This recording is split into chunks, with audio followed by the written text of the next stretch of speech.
Merci pour votre confiance et fidélité à la chaîne mère. Il est 13h à Bamako, 15h à Djouba, au Soudan du Sud.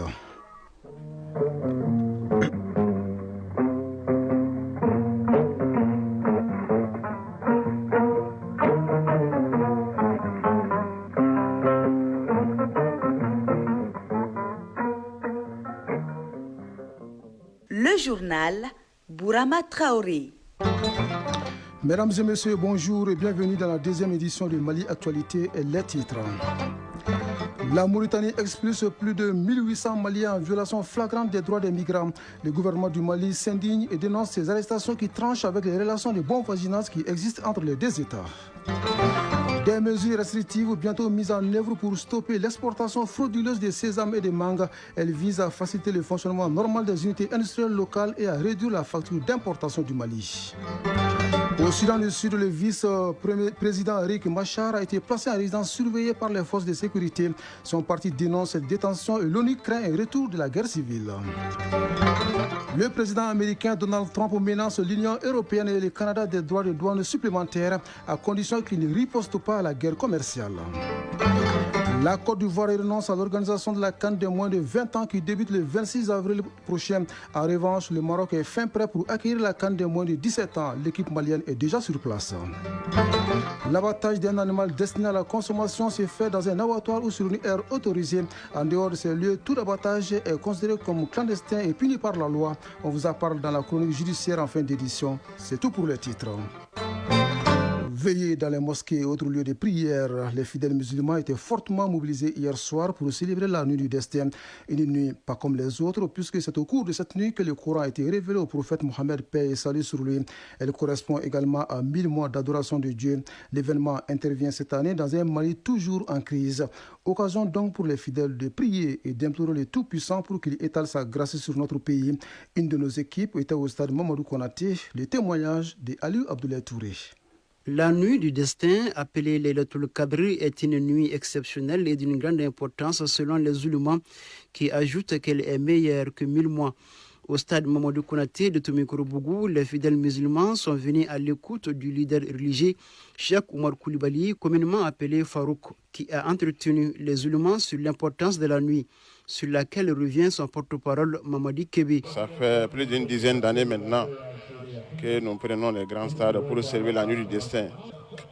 Donc, cette nuit, c'est une nuit d'adoration, une nuit pleine de hasanat. Donc l'islam, nos grands prêcheurs, nos grands guides religieux nous disent qu'on doit chercher durant les 10 derniers jours du mois de Ramadan. Donc ce qui fait que beaucoup célèbrent dans des mosquées, ils font des nuits de prière. Après, vers Zoroyer jusqu'à 3h, 4h du matin, ils organisent des nuits de prière pour adorer Dieu, pour tomber sur cette nuit seulement. Beaucoup de courants religieux disent que ça coïncide très souvent les nuits impaires. Et beaucoup de gens disent aussi que c'est la 27e nuit du mois de Ramadan. Donc dans la majorité des cas, les prêcheurs au Mali ou bien en Afrique, beaucoup ont pris la 27e nuit pour célébrer, pour faire des prêches, pour montrer au monde entier l'importance, les hasanats que cette nuit peut procurer. C'est pour cela que nous-mêmes nous sommes venus en grand nombre. C'est durant cette nuit que le Coran a été révélé au prophète paix et salut sur lui. Oui, les fidèles n'ont certainement pas oublié dans leurs prières nos compatriotes qui traversent une situation difficile en Mauritanie, qui lance une chasse à l'homme. Le pays a expulsé plus de 1800 Maliens depuis le 2 mars 2025. Des Maliens arrêtés et chassés en violation flagrante des droits des migrants. Face à cette situation, le gouvernement du Mali exprime son indignation et dénonce ces arrestations qui tranchent avec les relations de bon voisinage qui existent entre les deux États. Le ministre en charge des Maliens établis à l'extérieur était hier face à la presse pour porter ces messages des autorités de la transition. Abdul Karim Kaba était présent pour Mali Actualité. Des jeunes fatigués, des femmes déboussolées, des maris séparés de leurs épouses, telle est la situation des Maliens rapatriés de Mauritanie. Au nombre de 1844 expulsés depuis le 2 mars dernier, le gouvernement du Mali s'indigne des conditions. Moussa Ag Atayer, ministre des Maliens établis à l'extérieur et de l'intégration africaine. Le gouvernement du Mali, qui suit avec une attention particulière ces événements, exprime son indignation, dénonce avec la dernière rigueur les traitements subis par ses ressortissants en Mauritanie. Le gouvernement du Mali regrette les conditions d'arrestation en violation flagrante des droits humains et des droits des migrants en particulier, invite les autorités mauritaniennes à la retenue et appelle à la cessation immédiate des violences à l'endroit des ressortissants maliens. Sur le plan diplomatique, les autorités de la transition mettent tout en œuvre en vue d'une diligence rapide de la situation. Les échanges avec la partie mauritanienne se poursuivront pour préserver les liens historiques solides entre nos deux pays. Nous allons tout mettre en œuvre pour que les pratiques en cours aujourd'hui, même si nous respectons les politiques intérieures de tout État, la gestion des migrants, la gestion des rapatriements est régie par un certain nombre de règles qu'il faut respecter. Le gouvernement rassure les ressortissants maliens que les mesures entreprises dès le début des événements pour leur protection et accompagnement seront renforcées en vue d'apporter un soutien humanitaire à travers notamment une assistance matérielle et financière aux compatriotes en difficulté. Depuis le début de cette situation, le gouvernement a accompagné les Maliens refoulés de Mauritanie. Oui, ces Maliens refoulés de la Mauritanie seront au cœur des échanges ce jeudi entre les autorités des deux pays. Une délégation gouvernementale a quitté ce matin Bamako pour Nouakchott. Ce voyage est suivi par notre envoyé spécial Hussein Touré que nous retrouverons dans nos prochaines éditions. La transition a été trouvée pour aborder l'actualité internationale. En Guinée, le procès en appel de l'opposant Aliou Ba s'est ouvert hier à Conakry après sa condamnation en première instance pour offense au chef de l'État Mamadi Doumbouya. Le président du mouvement démocratique libéral avait été condamné en janvier dernier à 2 ans de prison ferme, mais il ne reconnaît pas les faits pour lesquels il est jugé. Je ne me reproche rien, il n'y a aucune preuve qui dit que j'ai diffamé qui que ce soit. En Algérie, un tribunal condamne à 5 ans de prison ferme l'écrivain franco-algérien Boualem Sansal. Il est accusé notamment d'atteindre à l'intégrité du territoire algérien. Au Soudan du Sud, le vice-président Riek Machar a été placé en résidence surveillée par les forces de sécurité. Cette détention constitue une violation de l'accord de paix selon un porte-parole de son parti. L'ONU craint un retour de la guerre civile. Le président congolais Félix Tshisekedi était hier à Luanda, dans la capitale angolaise, pour rencontrer son homologue João Lourenço. Au menu, un tête-à-tête entre les deux dirigeants sur la crise sécuritaire dans l'est de la RDC, un dossier dans lequel João Lourenço a été plusieurs années le médiateur de l'Union africaine avant de se mettre en retrait au début de la semaine. Aux États-Unis, le président Donald Trump menace l'Union européenne et le Canada des droits de douane supplémentaires s'ils se coordonnent au détriment des États-Unis pour riposter à la guerre commerciale. Enfin, en Corée du Sud, le bilan des feux de forêt qui consument le sud-est du pays s'alourdit et il s'établit à 27 morts selon un communiqué du ministère sud-coréen de l'Intérieur et de la Sécurité. 32 personnes sont également blessées. Ces incendies sont considérés comme les plus meurtriers de l'histoire de la Corée du Sud.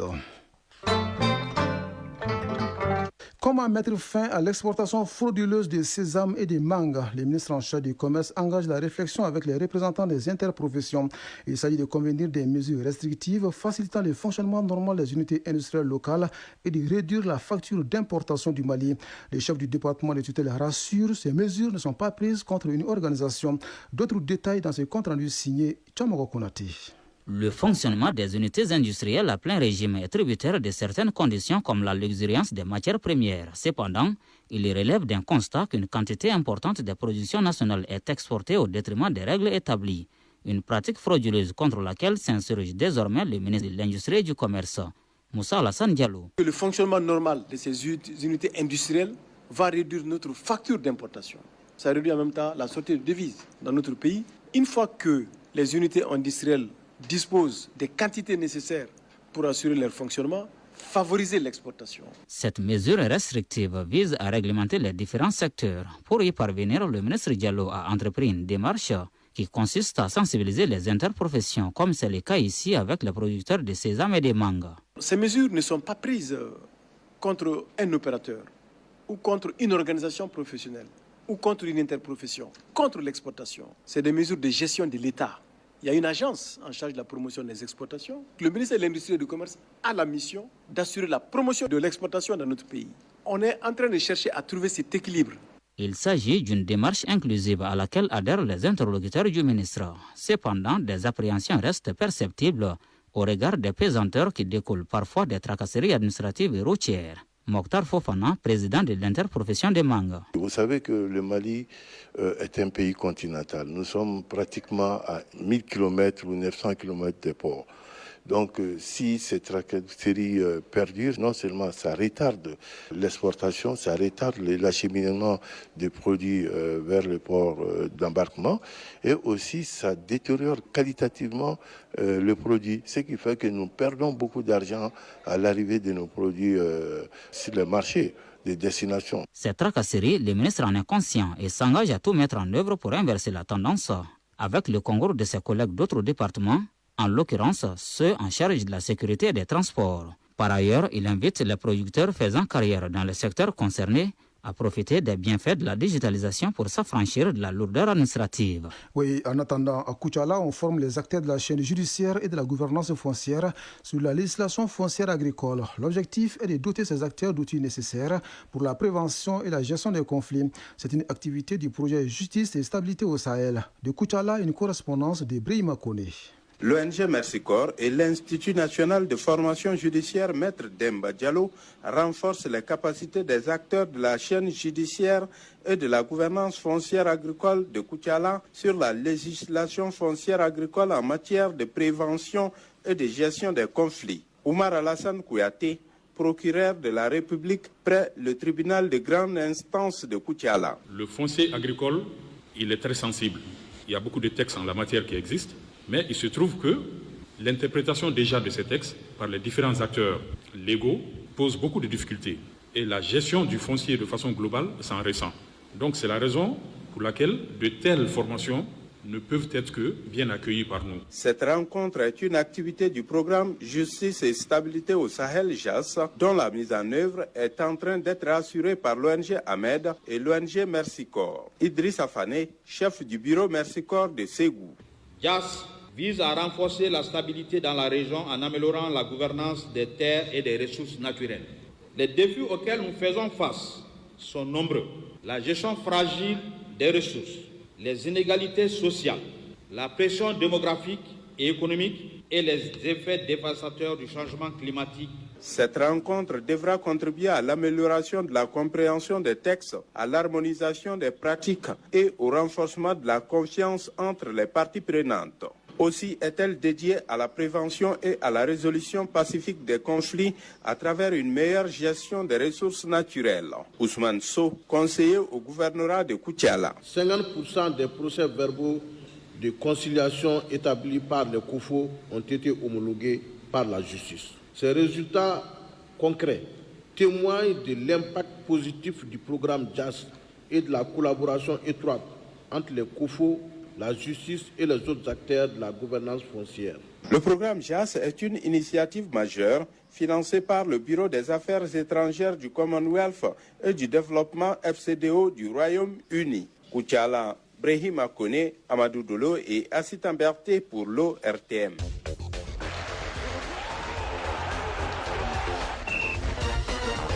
Les Aiglonnais sont à Casablanca, au Maroc, depuis hier, après un stage de préparation en Tunisie.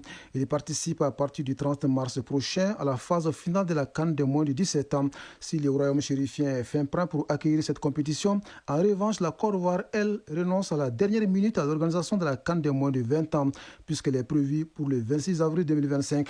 Une décision qui exclut la Côte d'Ivoire de la compétition. On en parle dans la synthèse de l'actualité sportive qui porte la signature de Abdul Karim Kaba.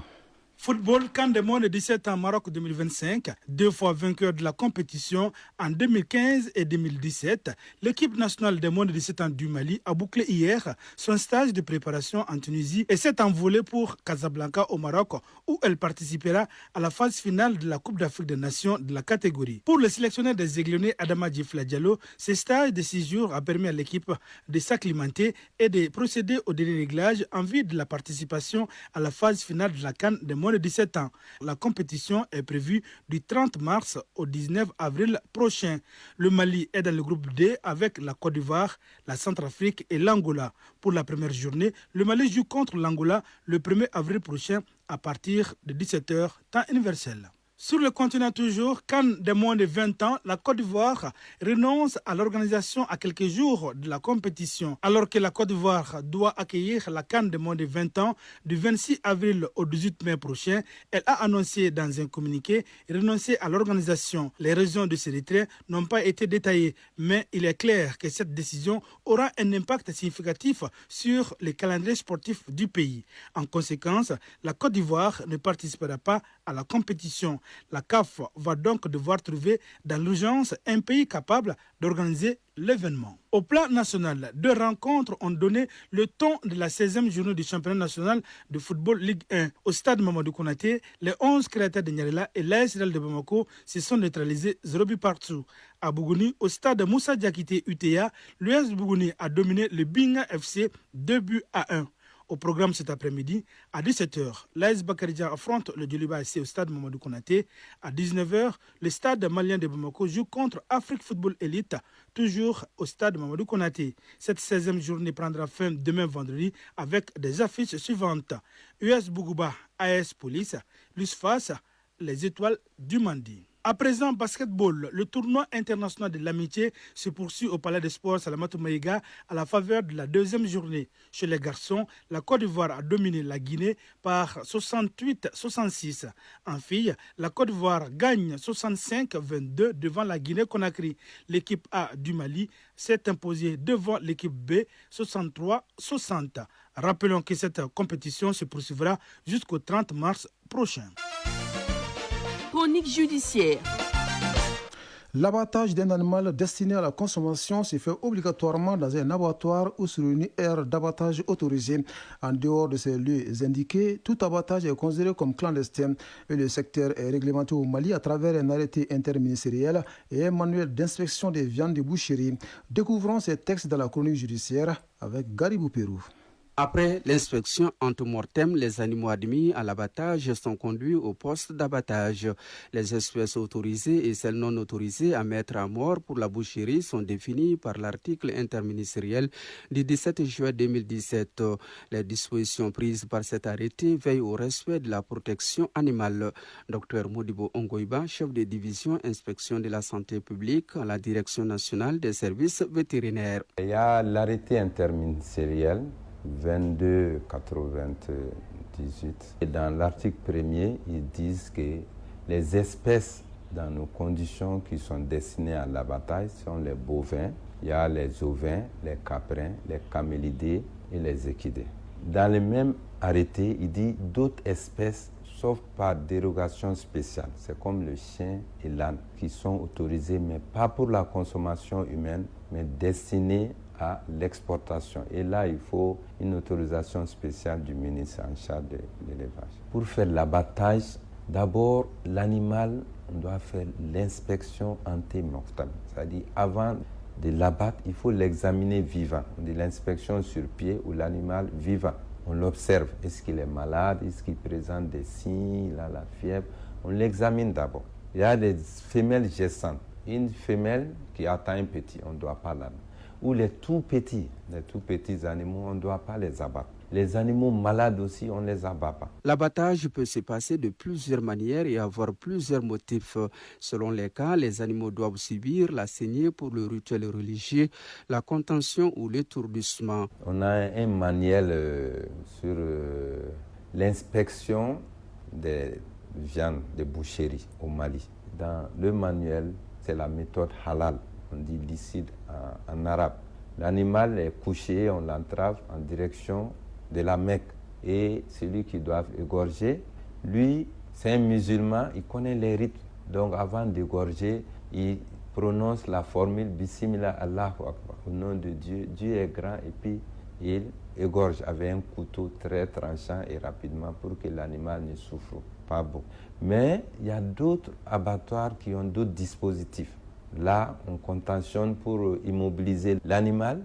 On ne fait pas de corde, on n'utilise pas, mais on fait de l'étourdissement. Sauf dérogation prévue pour l'abattage familial, rituel et d'urgence reconnu par un vétérinaire, tout autre abattage est considéré clandestin. Il constitue donc une infraction. Sauf par dérogation spéciale pendant les fêtes religieuses où on parle d'abattage familial. Maintenant, les fêtes religieuses, il y a les lieux qu'on doit déterminer avec les autorités administratives. L'abattage clandestin est interdit. Le texte prévoit des sanctions. Quand c'est un boucher qui a l'agrément, qui est agréé et qui va abattre clandestinement, premièrement, on saisit toute la viande. Deuxièmement, on va te faire une pénalité de 50% de la valeur de la carcasse et on va te retirer ton agrément. Quand tu reprends, après ces sanctions encore, on va te traduire au tribunal pénal. Deuxièmement, il y a des bouchers qui n'ont pas d'agrément. Dans ces cas, on saisit la viande, toute la carcasse, ils payent au lieu de 50%, 100% des pénalités. Il y a d'autres qui ne sont même pas des bouchers, qui se permettent d'abattre et puis autres. Là, non seulement on va saisir toute la carcasse, même les morceaux, il va payer 100%. En plus des 100% d'amende, il va payer 7% encore de la patente de la localité.